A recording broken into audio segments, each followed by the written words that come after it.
Hi friends, welcome to real వంటిల్లు. నేను ఒక చిన్న ఇన్ఫర్మేషన్ కోసం వీడియో తీస్తున్నానండి. ఈ ఫోటోలో కనిపిస్తున్న వాళ్ళిద్దరూ వైఫ్ అండ్ హస్బెండ్ అండి. వీళ్ళది గుండుగొలను గ్రామం అండి. వీళ్ళ హస్బెండ్ ఏమో కార్పెంటర్ వర్క్ చేస్తూ ఉంటారండి. గుమ్మం డిజైన్స్ అవన్నీ మిషన్ ద్వారా చెక్కుతూ ఉంటారండి. అండ్ ఈవిడ మాత్రం టైలరింగ్ వర్క్ చేసుకుంటూ ఉంటారండి. ఈవిడ పేరు మోదిన ధనలక్ష్మి అండి. ఆయన పేరైతే నాకు తెలియదండి. కాకపోతే ఈ ఫోటో దొరికింది అని చెప్పి నేను మీకు డిస్ప్లే చేస్తున్నాను. ఏంటి అంటే అండి, ఈవిడ దగ్గర నేను టైలరింగ్ వర్క్ చేసుకుంటూ ఉండేదానండి. నేర్చుకున్నానండి. నేను కరోనా టైంలో 2020లో ఈవిడ దగ్గర నేను నేర్చుకున్నానండి. ఈవిడతో నాకు 2 నెలల కోర్సు అని చెప్పి నేను ఈవిడ దగ్గర ఒక 4 మంత్స్ వరకు టైలరింగ్ వర్క్ నేర్చుకున్నానండి. కాకపోతే నేను కొంచెం చాలా ఖచ్చితంగా నేను ఏదోలాగా టైలరింగ్ నేర్చుకోవాలనే ఒక ప్యాషన్తో నేను టైలరింగ్ నేర్చుకునేదాన్నండి. అయితే నేను చూపిస్తున్న ఇంట్రెస్ట్తో ఆవిడ కూడా నాకు చాలా బాగానే నేర్పించేవారండి.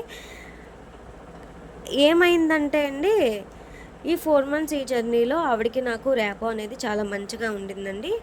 అయితే అలా ర్యాపోలో ఏమైందంటే, ఈవిడ ఇంటికి ప్రతి ఆదివారం కానీ ఎప్పుడుంటే అప్పుడండి చీటీ వాళ్ళు వచ్చి డబ్బులు అడుగుతూ ఉండేవారండి. సో నేను అక్కడే ఉండేదాన్ని కదండి. అయితే చాలా ఇబ్బంది పడుతున్నారనే అనుకునేదాన్ని నేను. అయితే ఒకసారి ఏమైందంటే, నన్ను ఒకసారి మీ అమ్మగారిని అడగమ్మా, ఒక 5000 కావాలమ్మా, నేను మీకు ఇచ్చేస్తానని చెప్పి అలా అడగడం చేత, సరే ఆవిడ ఇబ్బంది నేను 4 మంత్స్లో దగ్గరుండి చూశాను అని చెప్పి నేను మా మదర్ని అడిగితే మా మదర్ ఇస్తానన్నారండి అని చెప్తే, ఈవిడేమైందంటే, లేదమ్మా ఒకసారి నాకు మీ ఇంటికి తీసుకెళ్ళి మీ మదర్తో మాట్లాడతాను అంటే మా మదర్ దగ్గరికి తీసుకెళ్ళడం జరిగిందండి. మా మదర్తో మాట్లాడిన తర్వాత నేను 5000 అనుకున్నాను. తర్వాత తీరా ఇంటికి వెళ్ళిన తర్వాత ఆవిడ 10,000 అడిగిందండి. సో మా మదరు ఫస్ట్ కొంచెం ఆలోచించారండి. తర్వాత ఇబ్బంది పడుతున్నారు కదా అని చెప్పి నా మీద నమ్మకంతో నేను అడిగితే మా మదరు 10,000 ఇవ్వడం జరిగిందండి. అలా ఏమైందంటే అండి, ఈవిడ ర్యాపో మంచిగా కుదరడం, ఈవిడ ర్యాపో మాతో మంచిగా మాట్లాడడం, అది చేయడం, అలా ఈవిడతో మంచిగా ఉంటూ ఏమైందంటే అండి, 10,000 కాస్త అట్లా 80,000 తీసుకోవడం జరిగిందండి. అది కూడా ఒకసారి 20,000, ఒకసారి 30,000 అలా ఇచ్చుల కింద 80,000 తీసుకోవడం జరిగిందండి. అయితే మొన్నటి వరకు ఇక్కడే ఉండడం జరిగిందండి. ఒక 1 ఇయర్ 1.5 ఇయర్ అవుతుందండి వాళ్ళు ఈ ఊరి నుంచి వెళ్ళిపోయి. ఊరి నుంచే వాళ్ళు పరారైపోయారండి. ఇప్పుడు ఎక్కడున్నారో కూడా మాకు తెలియదండి. ఒకసారి ఫోన్ చేస్తే వాడు ఫోన్ లిఫ్ట్ చేసి మేము భీమవరంలో ఉన్నాము, అక్కడ ఉన్నాము, ఇక్కడ ఉన్నామని కహానీలు చెప్పేదాన్ని. వాళ్ళు భీమవరంలో కూడా లేరంటండి. అసలు ఫోన్లు కూడా వాళ్ళకి 2 అబ్బాయిలండి, వాళ్ళ ఫోన్లు కూడా పని చేయట్లేదండి. ఆవిడ ఫోన్ కూడా పని చేయట్లేదు. అయితే ఒకసారి నేను చాలా సీరియస్గా మాట్లాడడం జరిగిందండి. మా డబ్బులు మాకు ఇవ్వండి, మా డబ్బులు మాకు ఇవ్వకండి, మీరు ఎక్కడికి వెళ్ళిపోయారు అని అడిగితే, నేను ఎక్కడికి వెళ్ళలేదు, నేను పలానా చోట ఉన్నానని చెప్పి ఒక ఊరి పేరు చెప్పారండి. అదే దాని పేరు పెన్నాడండి. అయితే తర్వాత ఆవిడ number incoming calls not allowed, సరే రీఛార్జ్ చేయించుకోలేదని అనుకున్నామండి. తర్వాత నుంచి పని చేయడమే మానేసినాయండి. తర్వాత వాళ్ళు ఎక్కడున్నారు కూడా మాకు ఇప్పటికీ ఆచూలేదండి. ఈ వీళ్ళు కానీ మీకు తెలిస్తే మాత్రం మాకు ఇన్ఫామ్ చేయండి.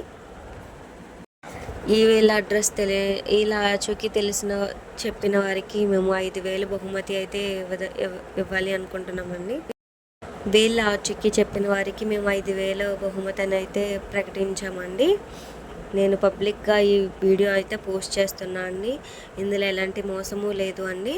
సో 80,000 ఆవిడ తీసుకున్నది మేము పక్క ప్రూఫ్లు అయితే మా దగ్గర ఉన్నాయండి. ఆవిడ మాట్లాడిన మాటలు అవన్నీ నేను నా దగ్గర భద్రంగా ఉంచుకోవడం జరిగిందండి. ఇప్పుడు ఈవిడ అడ్రస్ లేదండి. కొన్ని కనీసం వేరే ఫోన్ నుంచి అయినా చేసి ఈవిడ కట్టాలి అనే ఉద్దేశం ఉంటే చెప్తారండి. 1.5 ఇయర్ నుంచి ఆవిడ ఎక్కడున్న జాడ లేదని మాకు. ఇది ఎక్కడి వరకు రీచ్ అవుట్ అవుతుందో మాకైతే తెలియదండి. 10 సబ్స్క్రైబర్స్ ఉన్న ఈ నా ఛానల్లో ఎంతవరకు అయితే వెళ్తుందో తెలియదు కదండి. నేనైతే ఈ వీడియో అయితే పోస్ట్ చేస్తున్నాను అండి. ఖచ్చితంగా ఇది నేను వ్యూస్ రావాలని కోరుకుంటున్నాను అండి. థ్యాంక్ యూ సో మచ్ అండి. సపోర్ట్ చేయండి. ఖచ్చితంగా ఈ వీడియో అనేది వైరల్ అవ్వాలండి. ప్రతి ఒక్కరూ ఈ వీడియోని షేర్ చేయండి. వైరల్ అయ్యేంత వరకు షేర్ చేయండి. వాళ్ళ వరకు వెళ్ళే వరకు షేర్ చేయాలండి ఇది. Thank you so much.